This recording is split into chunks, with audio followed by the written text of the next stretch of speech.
ఇప్పుడు రైతులకి సంవత్సరానికి ఒక 15,000 సహాయం చేస్తుందండి ప్రభుత్వం. కానీ ఇంట్లో కూర్చొని ఖాళీగా కూర్చున్నోళ్ళకి నెలకు 4,000 లెక్కన సంవత్సరానికి 50, 60,000 ఇస్తుంది.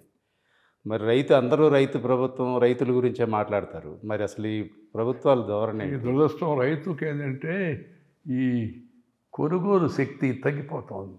ఎందుకంటే తను పండించిన దాన్ని అమ్మితే వచ్చే ఆదాయం కన్నా, తను కొనాల్సిన పురుగు మందులు, ఎరువులు, లేకపోతే వ్యవసాయ కూలీలు, లేకపోతే గోడౌన్లు వాటికి రెంట్లు, లేకపోతే ఇవన్నీ కూడా కలిసి చూస్తే మిగిలే చాలా తక్కువగా ఉంది.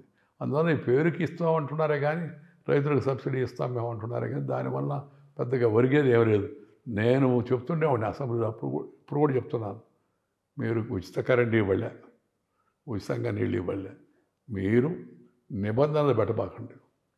రైతు ధాన్యాన్ని ఇక్కడి నుంచి ఆడికి తీసుకెళ్ళి అమ్ముకోకూడదు అనేది మార్కెట్ యార్డ్లో dictation of market of forces వదిలిపెట్టి ఓపెన్ మార్కెట్లో అమ్ముకునే అవకాశం కల్పిస్తే అట్లా కనిపిస్తే ధరలు పెరిగిపోతాయండి, పేదవాళ్ళందరికీ దొరకదు. మరి మిగతా ధరలు పెరిగితే ఏమో ఇబ్బంది లేదు, రైతుల యొక్క ధాన్యానికి ధర పెరిగితే మాత్రం ఇబ్బంది అని అంటున్నారు. ఈ పద్ధతి మారాల్సిన అవసరం ఎంతో ఉంది.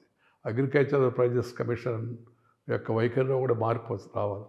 ఇవన్నీ బేరీజ్ వేసి ఎంత ఖర్చు అవుతుందో చూడాలి. ప్లస్ రైతు శ్రమ, దానికి కూడా రేటు నిర్ణయించాలిగా. కానీ అక్కడ పోయి 24 గంటలు ఉండి పనిచేసి, లేకపోతే పనిచేసే వాళ్ళని ప్రోత్సహించాలి, నిలబడాలి కదా, దానికి కూడా కొంత ఉండాలిగా మామూలుగా. ఈ ధోరణి రావాలి. వచ్చినప్పుడే రైతు బాగుపడగలరు. మంది ఎందుకంటే వ్యవసాయ దేశం ఇప్పటికీ 58% మంది గ్రామీణ ప్రాంతాల్లో నివసిస్తున్నారు.